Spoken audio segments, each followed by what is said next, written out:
বাইরে কেমন জানি না, কিন্তু ভেতরটা আল্লাহর কসম পবিত্র পাক, খারাপ কিছু নেই। আমি আমি যেমন আপনারা আগে দেখছেন ঠিক তেমনই আমি আছি। 10 বছর পরে আসছি আপনাদের কাছে, অনেক প্রশ্ন আছে না, কেন এলেন না, কেন দেখি নাই, 10 বছর পরে কেন, কত প্রশ্ন না। আজকে কিছু পাল্টা প্রশ্ন আমি করি, কথা কই না ভাই, কেউ প্রশ্ন করবো উত্তর দিও। রানা প্লাজাটা কি আমি ফালাই দিছিলাম? রানা প্লাজার মালিক কি আমি? ওইটার কন্ট্রাক্টর, ইঞ্জিনিয়ার, আর্কিটেক্ট কি আমি ছিলাম? এটা প্ল্যান ডিজাইন এই বিল্ডিং এর কি আমি করছিলাম? এখানে কি আমার কোনো ব্যবসা ছিল? এখানে আমার কোনো দোকানপাট ছিল? এবং আমি যখন এমপি ছিলাম ওই সময় কি এই 11 তলা 12 তলা বিল্ডিংটা হয়েছিল? তাহলে যদি এগুলি যদি না হয়, তাহলে কেন আমাকে অপবাদ দেওয়া হলো? কেন আমাকে বলা হইল যে আমি একজন, এই যে আজকে আপনাদের এই যে স্টেজটা হয়েছে, স্টেজটা যদি ভেঙে পড়ে যায় এটার জন্য আমি দায়ী? স্টেজ তো করছে স্টেজ ডেকোরেটর আলা, ভাঙ্গিয়া গেলে কি এটা কি মুরাদ জঙ্গাইছে বলে এটা মুরাদ জঙ্গাইয়া ফেলাই দিছে? এখন আমি মজিবর ফুটবল লাগে আমার, তাই বলে কি আমার ভেঙে গেল গা, এটার দোষ আমার? তাহলে কেন কেন আমারে এই রানা প্লাজার এটা নিয়ে অপবাদ দিল, কলঙ্ক দিল? বিনা দোষে আমাকে দোষারোপ করা হইল। আমি মানুষ না? আমার অনুভূতি আমার আমার আমার আমার অনুভূতি থাকতে পারে না? আমার কষ্ট লাগতে পারে না? আমি কি রোবট? এই যে বিনা কারণে আমি এই সাজা ভোগ করতেছি, ভোগ করলাম 10 বছর। আজকে তো আমার 3 বার এমপি থাকার কথা, আজকে তো আমার মন্ত্রী থাকার কথা, আমার সাজানো ঘর, আমার সাজানো সংসার, আমার সাজানো বাগান আরেকজন বসবাস করে, যেটা আমার কষ্টার্জিত। কত কষ্ট কইরা 33 বছর পর এই আসনটা আমরা সবাই মিলা উদ্ধার করছিলাম নৌকা মার্কায়। 33 বছর লাগছে, 1975 থেকে শুরু কইরা 2008, 33 বছর পর এটা উদ্ধার করছিলাম। বিনা দোষে আমার কাছ থেকে খাইরা হয়ে গেল। আরেকটা প্রশ্ন করতে চাই, করবো? আমি কখনো কোনোদিন আপনাদের, আমি যখন এমপি ছিলাম, অসম্মান করছি? কখনো কোন কারোর সাথে খারাপ ব্যবহার করছি? কেউ কোনো কাজে আসছেন না করে দিছি? আচ্ছা, সমস্যা কি?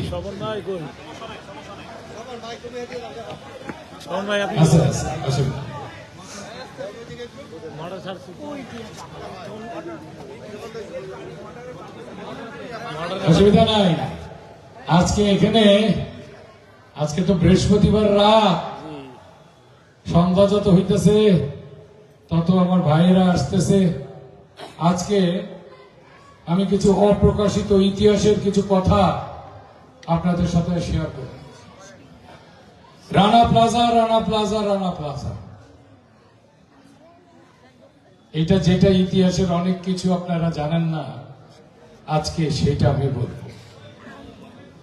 যেদিন রানা প্লাজাটা পড়ে যায়, এখানে আমার অনেক শ্রমিক ভাইয়েরা আছে, হয়তো অনেক গার্মেন্টের অনেক বোনেরাও আছে, এটা তাদের সবার জানা উচিত সেদিনকার আসলে ঘটনাটা কি ঘটেছিল। কথা কইল না। রানা প্লাজা যেদিন পড়ে যায় ওই দিন হরতাল ছিল। সেদিন বিএনপি জামাত মিলা তারা হরতাল ডাকছিল।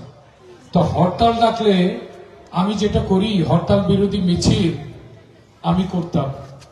ওইটা আমার হরতাল বিরোধী মিছিলটা আমার ভালো লাগতো এই কারণে যে ওই দিন এই 12টা আমার সাভার 12টা ইউনিয়ন এবং পৌরসভার লোকজন সব আসতো, তাকে হলো একবেলা আমরা দুপুরবেলা খাইতাম, একসাথে 8-10 হাজার লোকের একটা মিছিল করতাম, হরতাল বিরোধী মিছিল, এবং সাংগঠনিক কর্মগুলো আমাদের করা হইতো। সকাল 9টা 9:30টার সময়, 9টা 9:30টার দিকে একটা কল আসলো। আমি তখন উপজেলায়, আমি আমার 5,000 নেতা কর্মী নিয়ে ওখানে বসা, আর পৌরসভা থেকে আরো লোকগুলি আসলে আমি একটা মিছিল নিয়ে বেরোবো। তা আমার ওই লোকগুলি আসতেছে না দেখে আমি মিছিলটা বাইর করতেছিলাম না। ওই সময় বলল যে একটা বিল্ডিং ভেঙে পড়ছে। তখনও বোঝে না কি কোন বিল্ডিং, কি হলো, রানা প্লাজাটা ভেঙে পড়ছে। আমি যখন শোনার পর আমি বললাম, সাথে সাথে আমি ক্রস চেক করার জন্য যখন কল করলাম, বললো যে হ্যাঁ ভাই বিল্ডিংটা ভেঙে পড়ছে। তখন আমার সাথে 5,000 লোক নিয়ে আমি দৌড়াইতেছি যে চল কি হয়েছে যাই। আমি দৌড়াইতেছি, দৌড়াইতে আমি মাননীয় প্রধানমন্ত্রীর কল দিছি। মাননীয় প্রধানমন্ত্রী তখন প্রথমে আমার ফোন ধরে নাই। আমি যখন দৌড়াইতেছি তখন মাননীয় প্রধানমন্ত্রী আমাকে কল ব্যাক করছেন। কল ব্যাক করে যখন থেকে আমি হাঁপাইতেছি তখন বলতেছে কি হয়েছে। আমি তখন আপারে বললাম, আপা স্টেট অফ ইমার্জেন্সি, আপা একটা বিল্ডিং ভেঙে পড়ছে, আমি আমার লোকজন নিয়ে রেস্কিউ করতে চাইতেছি, উদ্ধার করতেছে চাইতেছি। আপা বললো তুমি যাও, আমি সাভারের জিওসিরে বলে দিতেছি, সাভার ক্যান্টনমেন্ট সেনাবাহিনীরা বলে দিতেছি তোমার পাশে দাঁড়াবে, সাহায্য করবে। সেই দিন কি যে রোদ, আমি নিজে এই পাশ থেকে 10,000 নেতা কর্মী নিচে নিয়ে আমি পাশের বিল্ডিং এ উঠা কিভাবে আমার আহত ভাই বোনদের বের করার জন্য আমি চেষ্টা করছি। সারাটা দিন দাঁড়ায় রোদে পুইরা কালো ছাই হয়ে গেছে।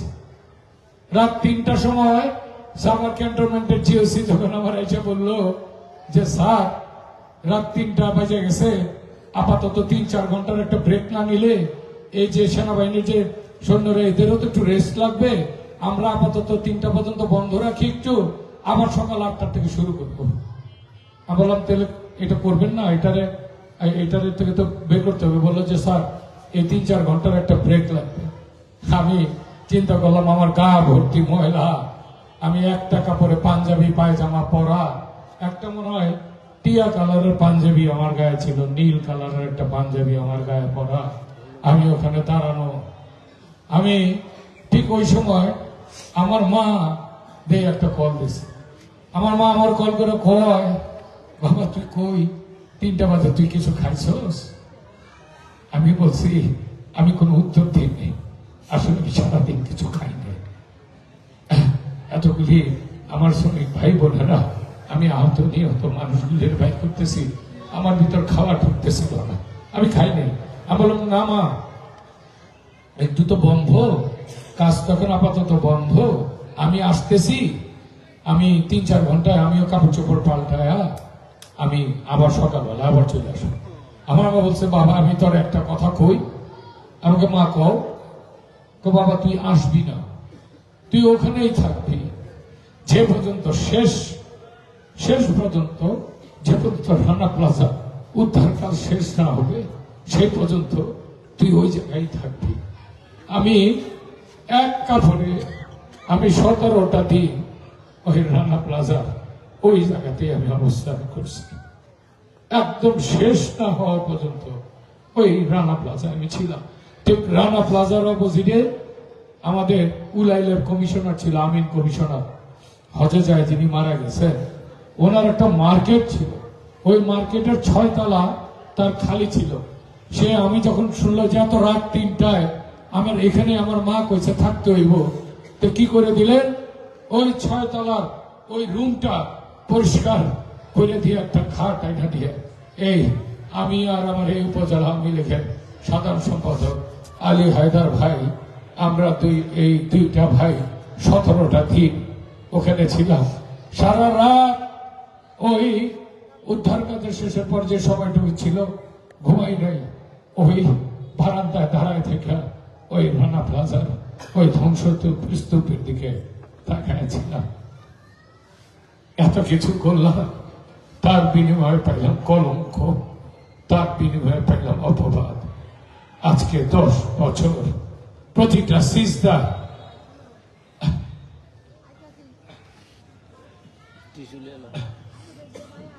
প্রতিটা সিজদা আল্লাহরে জিজ্ঞেস করছি কতটা পরীক্ষা তুমি আমার নিতে পারো আর কতটা পরীক্ষা আমি তোমার দিতে পারি।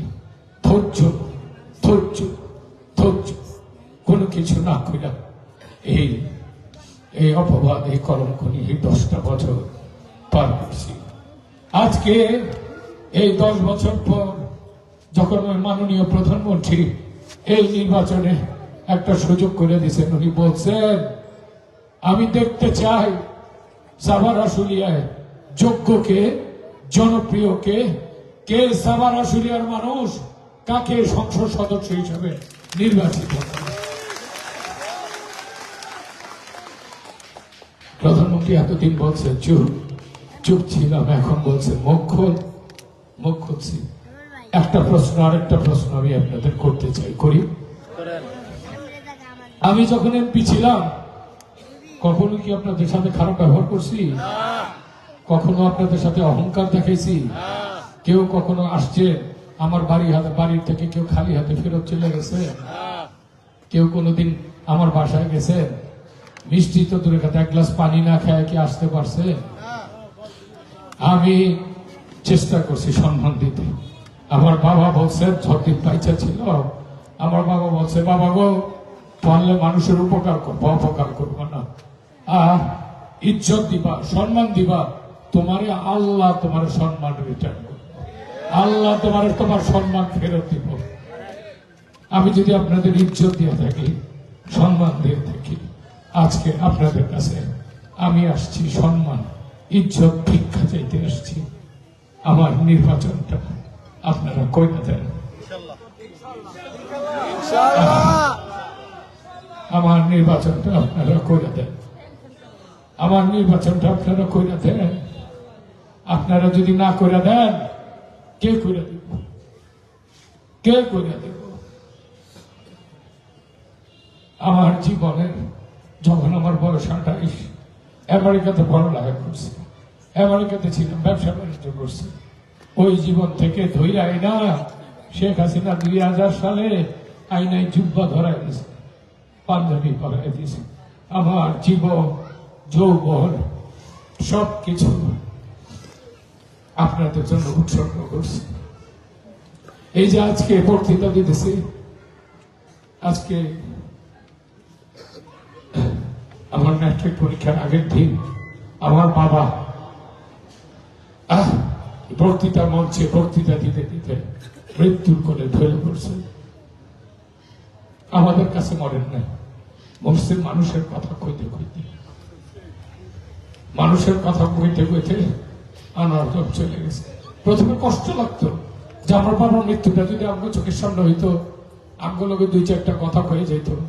যখন রাজনীতি 2001-এ আসছে তখন দেখি ওরে বাবারে আমার বাবার মৃত্যুটা কতটা মহিমান্বিত।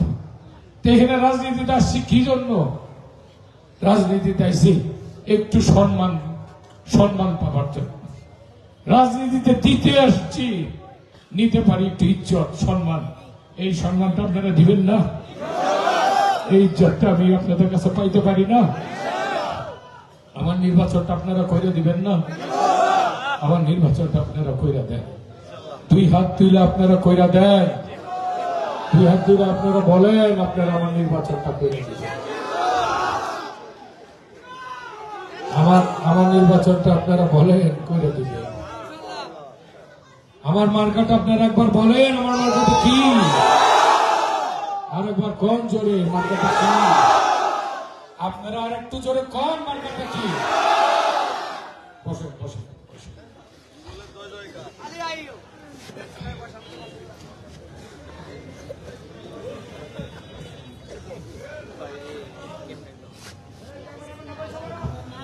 মুরাদ জংরে ঠেকানোর জন্য ফর্মুলা হয়ে গেছে। এখন কি করতেছে তারা? মুরাদ জঙ্গের ওই যে কয় না, আমার কয় আমি ডাক দিলে বলে মানুষজন বলে ছুটে আসে। আমি বলি এটা অনেকে কয় গণজোয়ার, আমি কই এটা ভালোবাসার জোয়ার। কিসের গণজোয়ার? তারা তাদের ছেলেরে পাইছে। একটা এমপির কাছে, একটা সংসদ সদস্যের কাছে কি চায়? একটু ইজ্জত, একটু সম্মান, গেলে যাতে কথা কয়, কাগজটা ধরা গেলে যাতে সিগনেচার করে দেয়, কোন সুপারিশ কোন চাকরির জন্য হইলে যেন কয়ে দেয়, যাতে সুপারিশটা যেন করে। নিরীহ জনগণের পুলিশ ধরে লয়ে গেলে যেন পুলিশে কয়ে দেয় এই লোকটার অপরাধী না, ছেড়ে দাও। এই তো না? রাস্তাঘাট উন্নয়ন, গ্যাসের সংযোগ নাই, পানির সংযোগ নাই, ড্রেনেজের ব্যবস্থা, এটাই তো চায় না? এর বেশি কিছু কি চায়? আমি মুরজ্জম, আমার কাছে আসতে, আমারে ধরতে, আমারে ছুঁইতে, আমার লগে কথা কইতে কারো লাগে না। আমার দরজা আপনাদের জন্য সারা জীবন খোলা ছিল, খোলা আছে, খোলা থাকবে। এখন তারা এখন ফর্মুলা লইছে, তারা এখন আমাকে টার্গেট করছে। তারা চিন্তা করে দেখে মানুষের চিন্তা চেতনা কতটা অসাম্প্রদায়িক, কতটা অহংকারী। তারা যারা টার্গেট করছে, কি গরিব মানুষ কারা আছে খুঁজে বের করো, যাদের গার্মেন্টস এর কারা চাকরি করে তাদের খুঁজে বের করো, যারা অটো রিক্সা চালায়, যারা ছোটখাটো কাজ করে জীবিকা নির্বাহ করে, তাদেরকে টার্গেট করো। তাদের টাকা লাগবে, তাদেরকে টাকা দিয়ে তাদের ভোটটা কেন। তারা টাকা লয়ে আইছে ভোট কেনা। আরে তারা টাকা দিয়া ভোট কিনবো কাগো, ওই যে টার্গেট করছে। ওহো, তাহলে এরা মানুষ, মানে এরা মানুষ না, তোমরা বড় লোক। তাহলে এই ছোটখাটো তোমাদের দৃষ্টিতে যখন টাকা দেয় কিংবা তাকে কবরের লেগে 3.5 হাত, আর তোমাকে কবরের লেগে 7 হাত হইব? সবার কবর তো 3.5 হাতই। এটা অসম্মান না? অসম্মান কিনা? আচ্ছা, আমি একটা প্রশ্ন করতে চাই, টাকাটাই হাত টেনে দেয় না কে? আরো 1 মাস আগের টেনে, 2 মাস আগের টেনে, 6 মাস আগের টেনে দেয় না কে? শুধু 7 তারিখের আগে দিব কে? হ্যাঁ, এই প্রশ্নটা কি আপনাকে মনে আসে না যে তোমরা খালি 7 তারিখের আগে এলাকে? এই টাকাটা কি আজীবন দিব? যেমন আছে না প্রতি মাসে টেলিভিশনে একটু ভালোই লাগে। তোমরা এসো 7 তারিখ সবার সামনে মুলা ঝুলাইছে, আর কয় ভোটার আইডি ফটোস্টেট দাও, তারপর কয় তোমার ফোন নাম্বার দাও, তুমি তো ভোটারের লগে মিলায়, তারপর কয় তোমার বিকাশ আছে, বিকাশ, প্রকাশ, উড়োজাহাজ, রকেট, উপায়, বিপদ, যা যা আছে সব নাম্বার লইতেছে। সব নাম্বার লইয়া তারা নির্বাচনের আগে আমার এই সম্মানিত এই মানুষগুলির তারা কিনবার চায়। কত বড় অহংকারী, কত বড় দুঃসাহস! আমি রাজনীতি করি কাগলেগা, আমি রাজনীতি তো করি এইসব যারা নিরীহ মানুষ, তোমাদের দৃষ্টিতে যারা গরিব মানুষ, আমি তাদের জন্য রাজনীতি করি। আমিও দেখতে চাই টাকার জোর বেশি না ভালোবাসার জোর বেশি। আমি তো কই তোমরা তোমাকে ফোন নাম্বার, তোমাকে বিকাশ নাম্বার, তোমাকে আরো কি কি আছে, বিকাশ, প্রকাশ, উপায়, নগদ, আরো কি কি আছে বলে দিয়া যাও। আমার ভাইয়েরা তোমাকে টাকা পাঠাই দিবনি, তোমরা ওইটা দিয়ে মোরগ পোলাও খাইও, তারপর তোমরা 7 তারিখে আইও। না ভুল কইছি? আপনাদের ইউনিয়নের অনেক নেতা যার মাথায় হাত দিছি এই হয়েছে নেতা। আমার দিল্লি, আমার ছাও, এখন আমার এই কয় মেয়া বক্তৃতার মঞ্চ মাইক পাইলে হিসাব আর জ্ঞান আর থাকে না, জ্ঞান আর থাকে না। কেতেনে কি করে ফেলায় সাবার আসলিয়া তুই আর টেক নাকতে গেতে তুলিয়া যায়। আমি তো এমপি ছিলাম না। আমি জানি কার মাজায় আর কার গলায় কতটুকু জোর, এইটা মুরাজ্জম খুব ভালো করে জানে। জীবন দিছে ক্রস ফায়ারের থেকে বাঁচাইছি। একবার না, দুইবার না, তিনবার না, চারবার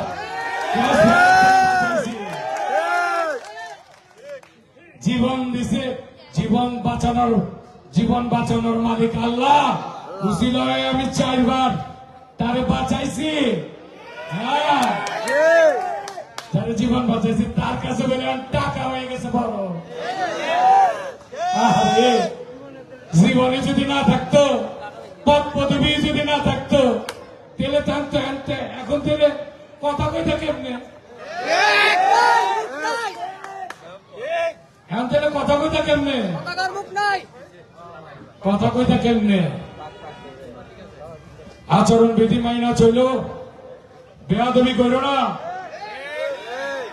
খবরদার, বেয়াদবি করো না। মুরাজ্জম সব বরদাস্ত করতে পারে, বেয়াদব বরদাস্ত করে না। মুরাজ্জম নিজে বেয়াদব না, অতএব বেয়াদব বরদাস্ত করা হবে না। সাবধান, কথা তো কইবার 3 দিন। আজকে রাইতের পর থেকে কথা বন্ধ।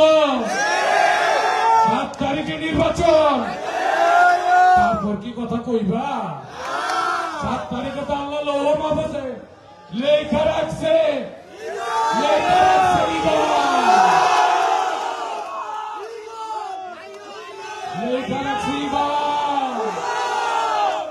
ইগলের জয় লেখা রাখছে আল্লাহ।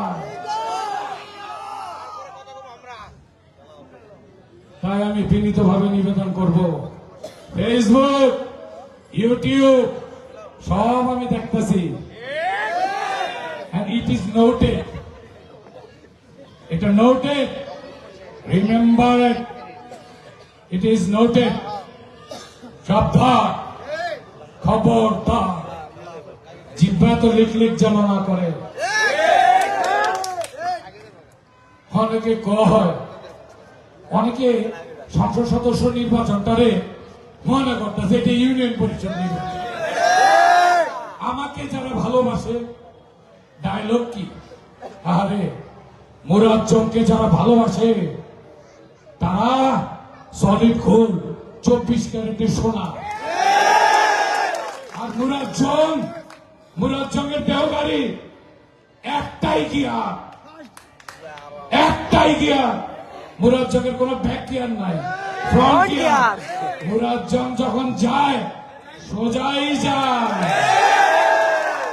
সামনে যা পায় সোজাই যায়, পেছনে গাড়ি চলে না মুরাজ্জমের।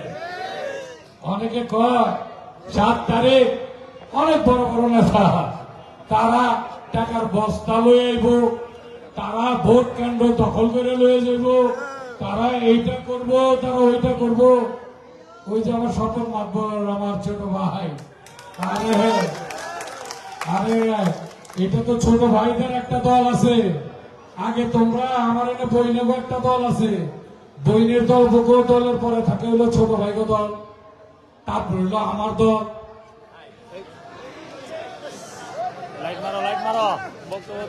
লাইট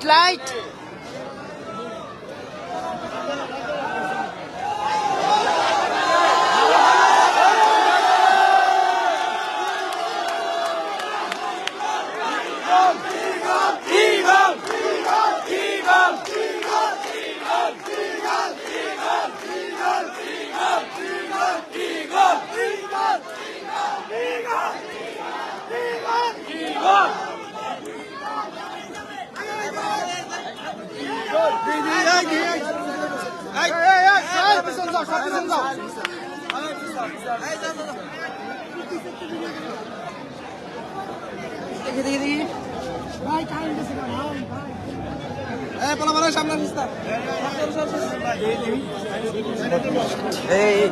ভিডিও করো, ভিডিও না করো।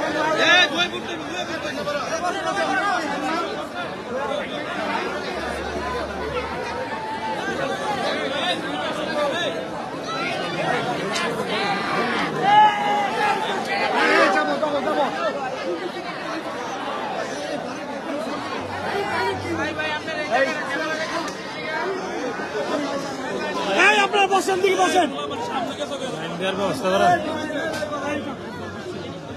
পিছনে এই জায়গায় খারাপ দেখলে বসতে হবে সবার। এই আশা বল বই পর বই পর এই বই পর এই বই পর।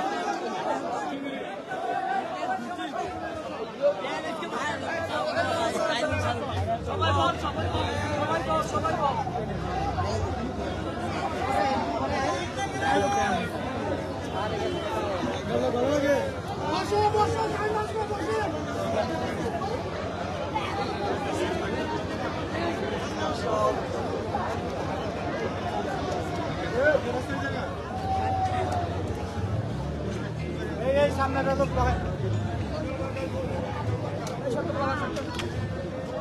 প্রোগ্রাম করো।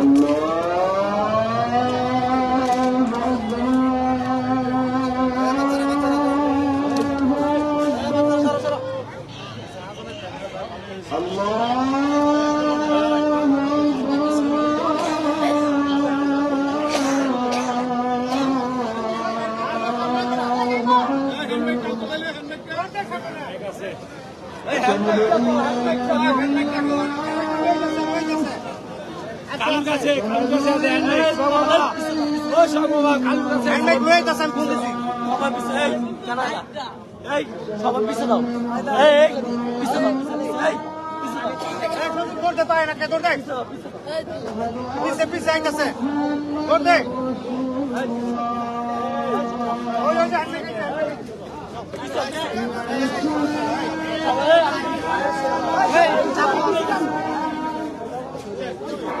এই সবার পিছে দাও এই আজান না চাইছো এই